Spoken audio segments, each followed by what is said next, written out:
గాబ్రియేలు అను దేవదూత దావీదు వంశస్థుడైన గలిలయలోని నజరేతు అను ఊరిలో యోసేపునకు ప్రదానం చేయబడిన కన్యక యొద్దకు దేవుని చేత పంపబడింది. ఆ కన్యక పేరు మరియా.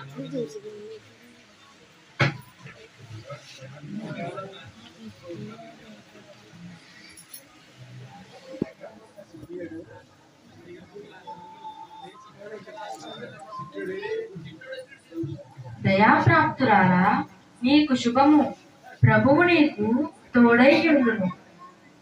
ఈ శుభవచనం ఏమిటో? మరియా, భయపడకుము, దేవుని వలన నీవు కృప పొందితివి. ఇదిగో, నీవు గర్భము ధరించి కుమారుని కని ఆయనకు యేసు అని పేరు పెట్టదవు. ఆయన గొప్పవాడై సర్వోన్నతుని కుమారుడు అనబడును. నేను పురుషుడిని ఎరగని దానిని, ఇది ఎలా సాధ్యం? పరిశుద్ధాత్మని మీదకి వచ్చును, సర్వోన్నతుని శక్తి కమ్ముకొను. గనుక పుట్టబో కుమారుడు గొప్పవాడై దేవుని కుమారుడు అనబడును. దేవుని దాసురాలను, నీ మాట చప్పున నాకు జరుగును గాక. ఆమె భర్త అయిన యోసేపు నీతిమంతుడై ఆమెను అవమానపరచవలన రహస్యముగా ఆమెను విడనాడ ఉద్దేశించాను. అతడు ఈ సంగతులను ఆలోచన చేయుచు నిద్రించాను. అప్పుడు గాబ్రియేలు దూత స్వప్నమందు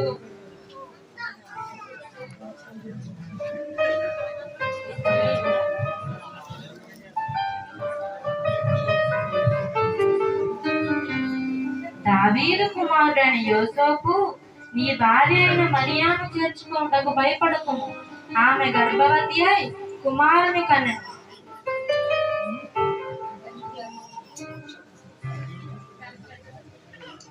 తన ప్రజల పాపముల నుండి ఆయనే రక్షించు.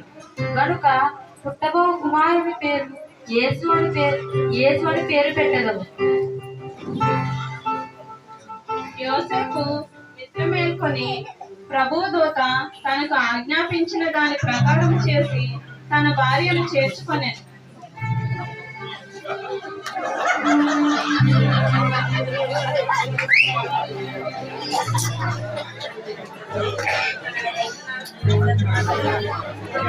ఇందు మూలముగా యావత్ ప్రజలకి తెలియజేయండి ఏమనగా, ప్రజాసంఖ్య రాయించుకోవాలని కైసర్ ఆగస్టు నిర్ణయించడం వలన ప్రజలందరూ తమ తమ స్వర్గాలకి వెళ్ళి ప్రజాసంఖ్య రాయించుకోవాలని తెలియజేయడం అన్నదహో.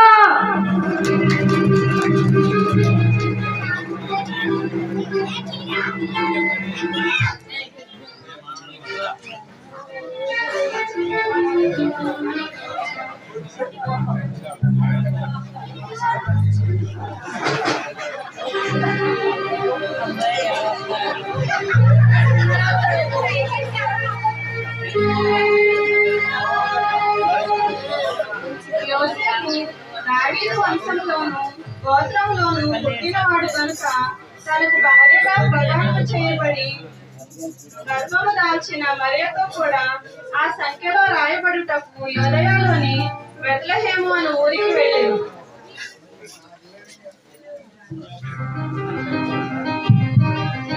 ఎవరు మీరు? ఏం కావాలి? అమ్మా, నా భార్య నిండు చూలాలు, మీ ఇంట్లో కొంచెం చోటుంటే ఇస్తారా? ఈ రాత్రి ఉండి రేపు వెళ్ళిపోతాం. క్షమించండి, మేమే చాలా మంది ఉన్నాము, మా ఇల్లు నిండిపోయింది.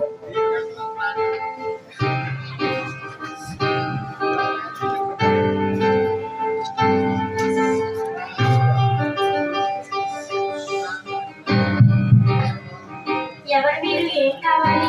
అమ్మా, చాలా దూరం నుంచి వస్తున్నాం, అలసిపోయి ఉన్నాము. మీ సత్రంలో కాస్త స్థలం ఉంటే ఇస్తారా? స్థలము కాదు కానీ ఈ రాత్రికి మీరు మా పాకలో విశ్రాంతి తీసుకోవచ్చు. బహుశా మేము అంత అనువైన స్థలము కాదు కానీ ఆధారముగా ఉంది.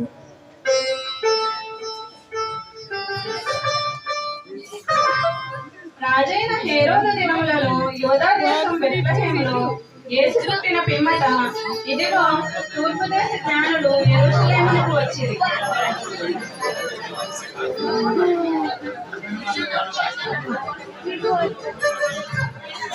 రాజాధిరాజు హేరోదు రాజు వేచేస్తున్నారహో.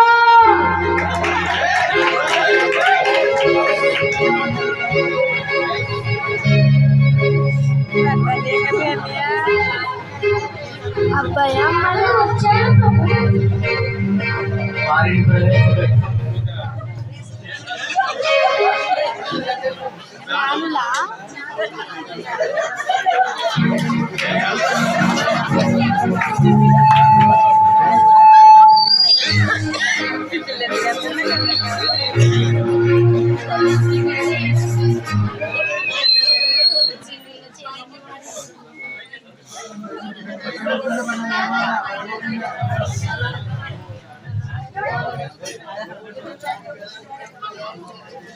యూదులు రాజుగా పుట్టి ఉన్నాడు.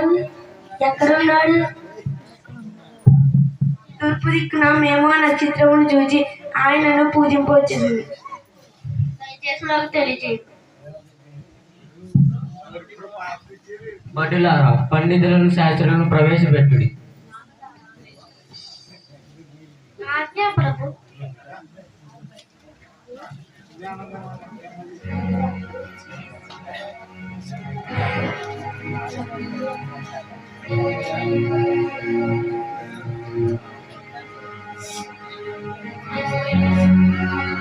జ్ఞానులారా, మీరు లేచి ఉండుడి.